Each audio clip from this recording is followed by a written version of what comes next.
Everyone, welcome back to my another mini blog. সকালবেলা ঘুম থেকে উঠে রোজকার দিনের মতো দেখতে পাচ্ছি ছোটকু এখানে এসে শুয়ে আছে। মা আমাকে সকাল সকাল দিল একটুখানি হলুদের রস খেতে, বিকজ আমার প্রচণ্ড ঠান্ডা লেগে আছে আর কাফ জমে আছে ভিতরে, সেই জন্য মা দিল। তারপর ওটা খেয়ে আমি এখানে ছোটকুর পাশে বসে আছি, কারণ এখানে কেউ বসে নেই। মাও রান্না করতে করতে ছোটকুকে দেখে, কিন্তু মা গেছে জল আনতে।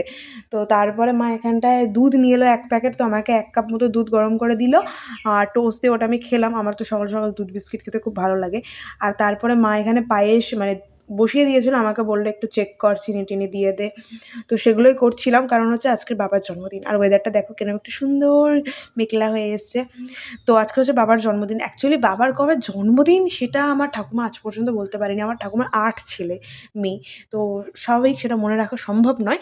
কিন্তু কথা হচ্ছে কি, ঠাকুমা কোনো এককালে আমাদের বলেছিল যে বৈশাখ মাসের 2 তারিখে আমার বাবা জন্মেছে। এবার সেটা কতটা সত্য মিথ্যা আমরা জানি না। তো যেহেতু সেরকম একটা ডেট বলেছিল, তো সেই মেনে আমরা বাবার জন্মদিন পালন করি। আর এখানে দেখো ছোটকু ঘুমাচ্ছে। ওর হচ্ছে ওই দুপুর 12টা পর্যন্ত এখানটায় ঘুমের টাইম। তারপরে মা ওকে খাইয়ে দাইয়ে, ওর ভাইদের খাইয়ে দাইয়ে দিয়ে আসে, ওখানে ঘুমায়। তারপর আর বেরোয় না আমাদের কাছে, আর আসে না। ওদের সকলের খাওয়া দাওয়ার পরে এবার আমরা খেতে বসেছি। আজ আলুর চোখাটা দারুণ করে মেখেছিলাম, একটু বাংলাদেশি স্টাইলে, বিশ্বাস করো দারুণ খেতে লাগে।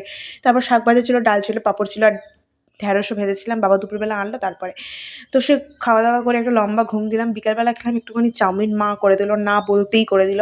আর তারপরে আমাকে না 2-3 দিন ধরে ক্ষীরকদম খেতে আমার খুব ইচ্ছা করছিল, পার্টিকুলারলি ক্ষীরকদমই খেতে ইচ্ছা করছিল। তো মাকে বললাম যে আজকে বাবার জন্মদিন, একটু মিষ্টি খাওয়াবে না? তো ওই যে গোনা গোনা 4টেই ক্ষীরকদম এনেছে, তো ক্ষীরকদমগুলো খেলাম। আর তারপর বোনের সাথে একটু দুষ্টুমি করছিলাম। আমার বোনটা আজকাল জানি না, যত বড় হচ্ছে তত কিরম একটা হয়ে যাচ্ছে, ক্যামেরার সামনে একটু আসতে পছন্দ করে না। অবশ্য দেখতে দেখতে ক্লাস 10-এ পড়ে। তো রাত্রেবেলা বাবা বলেছিল যে ফ্রাইড রাইস, আলু কষা বা ডিম কষা এরকম কিছু একটা খাওয়ার আয়োজন করবে। কিন্তু আমরা বললাম না, ওসব খেতে ইচ্ছা করছে না, ভাত তরকারি যেরকম হয়, ডাল সিদ্ধ, আলু সিদ্ধ, ভাত করো। তো মা আবার বললো যে দেখ, গোটা ডিমের ঝোল খাবি না কি খাবি বল।